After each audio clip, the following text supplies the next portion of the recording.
Welcome to Sib Spot. Today's Reddit stories are from Tales from the Front Desk.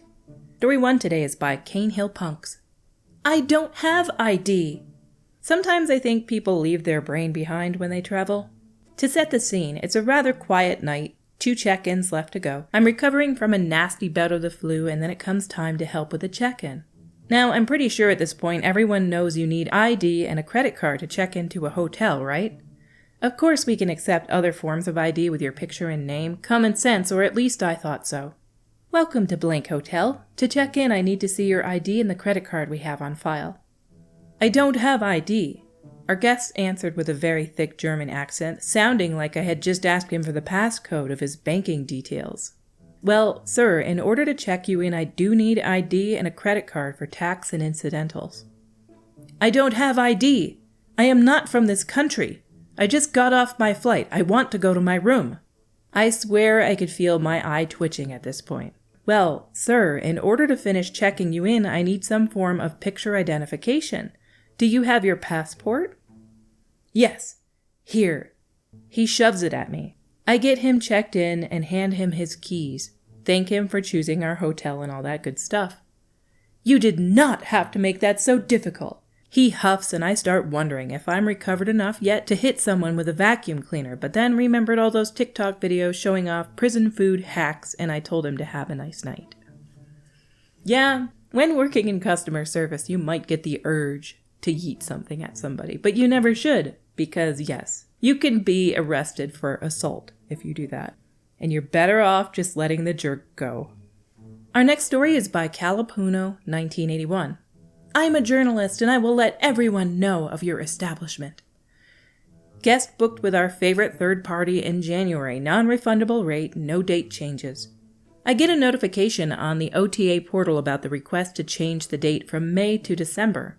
I look up the reservation and can see that out of goodwill the date was already changed once. Therefore, I decline the request mentioning the previous date change. Second request comes through and I decline again. A few minutes later, the guest rings and says the OTA declined his request. So I said, no, this was me. I advised him of the terms and conditions he agreed to at the time of the booking, and that we already made an exception with the previous date change. He's trying a sob story and then whips out, well, I'm a journalist and I will write an article and make sure everyone is aware of your hotel, and not in a good way. Funny thing is, he actually agreed that we'd already done more than we should have, and our hands are tied in regards to third-party bookings. But yeah, I'm waiting for my 15 minutes of fame in a small Irish country gazette that only 50 people read. Of course I looked him up. Oh, and he smugly asked for my name, but due to my accent, he misunderstood. How do you know that he misunderstood? Did he repeat your name back to you and try to spell it out and you're like, yes, that's correct?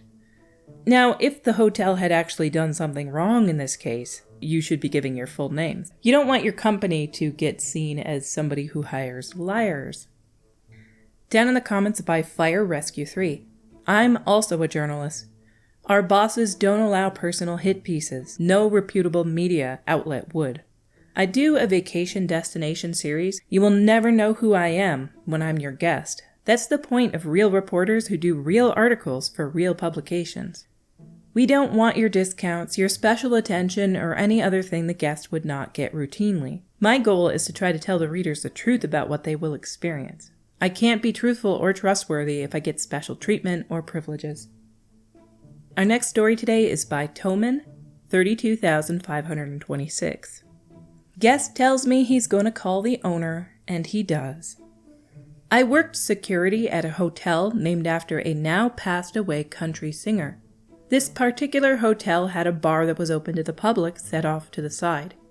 My only responsibility to the bar was hang out at closing when the young servers were trying to get out of being bothered by the drunks.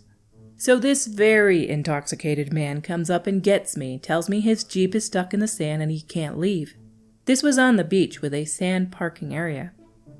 I walk over to his Jeep and thankfully meet the sober driver. They're barely stuck, but it's beach sand. I decided it'd be nice to go grab my truck and pull them out. As soon as I'm unhooking my strap, the drunk guy comes up to me. Thank you so much. I'm gonna call Bimmy Juffet and tell him how great the security guys are here. Sure you are, buddy. I tell him I appreciate it and go back to what I was doing. I then hear a voice on speakerphone, and I'll be a monkey's uncle. This guy actually called Bimmy at midnight and woke him up. He, of course, rushed him off the phone, but knew this guest by name.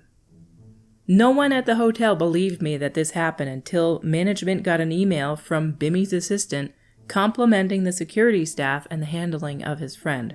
I'm still mildly surprised I didn't get in trouble for breaking policy and helping the guy out.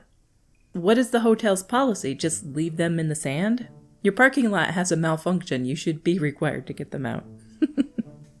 This, of course, led to other people that work in hotels sharing their own stories.